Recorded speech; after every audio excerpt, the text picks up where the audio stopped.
नमस्कार दर्शक बंधु सुभद्रा योजना को नहीं आसिला एक गुरुत्वपूर्ण खबर। यह योजना को नहीं आसिला बड़ अपडेट विशेषकर से खुशी खबर जो मैंने ए पर्यंत सुभद्रा टंका पाई नथिले एवं दीर्घ समय धरी अपेक्षा करुथिले। सरकार पक्षरु आज से एक बड़ घोषणा करा जायछि। आज संध्या सुधा वंचित हिताधिकारी खाता को सुभद्रा टंका जमा हेबाकु जाउछि।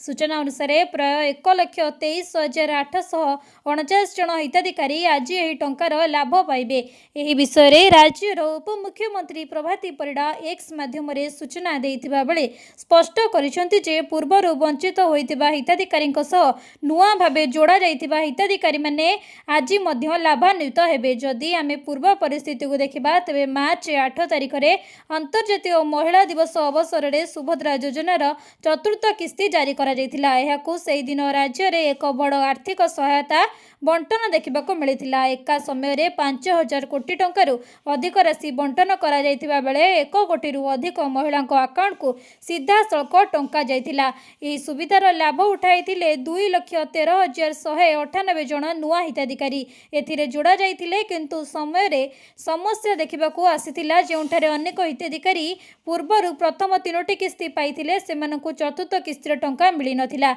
अनेक महिला बैंक और पंचायत कार्यालय को जाई पचरा पचरी करुथिले एवं यार समाधान पाई अपेक्षा करिथिले। शेषरे सरकार पक्षरु एही समस्या को गुरुत्व दिया जाई वंचित हिताधिकारी तालिका को जांच करा जाइतिला। डाटा वेरिफिकेशन परे एबे सेमानकु टंका देबा प्रक्रिया आरंभ होईछि। आज संध्या सुधा सेही समस्त हिताधिकारी मानकु टंका मिलिबाकु जाउछि। या सहित सुभद्रा योजनार नूतन पंजीकरण को नहीं मध्य एक बड़ अपडेट आसीछि जेउथिरे एप्रिल 1 तारिखरु नूतन आवेदन प्रक्रिया आरंभ होइतिला एवं एप्रिल 30 तारिख रे यह समाप्त होईछि। एही समय रे अनेक नुआ महिला योजना पई आवेदन करिसेंती एवं सेमानको आवेदन जांच परे धीरे धीरे सेमानको मध्य टंका दिया जिवो। तेणु बैंक अकाउंट निश्चिंत चेक करंतु, मोबाइल रे आसुथिबा एसएमएस जांच करंतु किंबा बैंक पासबुक अपडेट करंतु। जदि टंका आसी न थाए तबे निकटस्थ बैंक किंबा पंचायत कार्यालय रे जाई संपर्क करंतु। सुभद्रा योजना माध्यम रे राज्यर लक्ष लक्ष महिला आर्थिक भावे सशक्त हेउछंती एवं